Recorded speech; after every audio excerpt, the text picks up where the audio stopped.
ఒకసారి ఈ పాకిస్తాన్ క్రికెటర్స్ పరిస్థితి చూస్తే వీళ్ళకి ఏదో కొంచెం మానసికంగా ఏదో ఇబ్బందులు ఉన్నాయేమో అనిపిస్తుంది నాకు.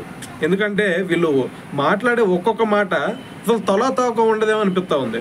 సో మొన్న ఆల్రెడీ చూసాం కదా, ఇది మన India versus Pakistan match complete అయిన తర్వాత షాహిద్ అఫ్రిది కొన్ని కోతలు కూసాడు. సో మళ్ళీ ఈరోజు వచ్చేసరికి మీ అందరూ బాగా తెలిసి ఉంటాడు, మహమ్మద్ యూసుఫ్ అదే గడ్డం వేసుకొని ఉంటాడులే బారుగా. అయితే అతను ఏమంటున్నాడు అంటే, ఫస్ట్ సూర్యకుమార్ యాదవ్ గురించి మాట్లాడాడు.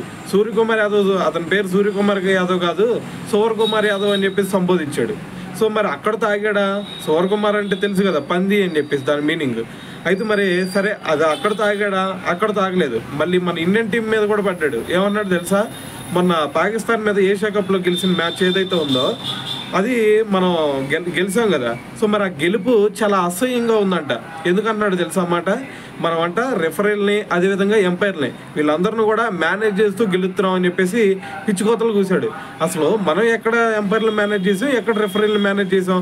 సరే మేనేజ్ చేసామే అనుకో, మరి వాళ్ళకల్లే బ్యాట్స్మెన్స్ ఉన్నారు కదా, మరి వాళ్ళు ఎంత కొట్టారు? 123, 125 కొట్టారు. మరి వాళ్ళు అంత తోపు బ్యాట్స్మెన్లు అయితే 140 లేదంటే 180, 190, 200 కొట్టచ్చు కదా. వాళ్ళ దగ్గర సత్తా లేకే కదా, మన బౌలర్స్కి వాళ్ళు ఆడలేకే కదా. సో ఈ విధంగా వాళ్ళు అవుట్ అయింది. మళ్ళీ వాళ్ళు మన మీద ఆడలేక మళ్ళీ మన మీద ఎంపైర్ని రెఫరీల్ని వీళ్ళందరినీ మేనేజ్ చేసామని చెప్పేసి పిచ్చికోతలు కొత్తా ఉన్నారు.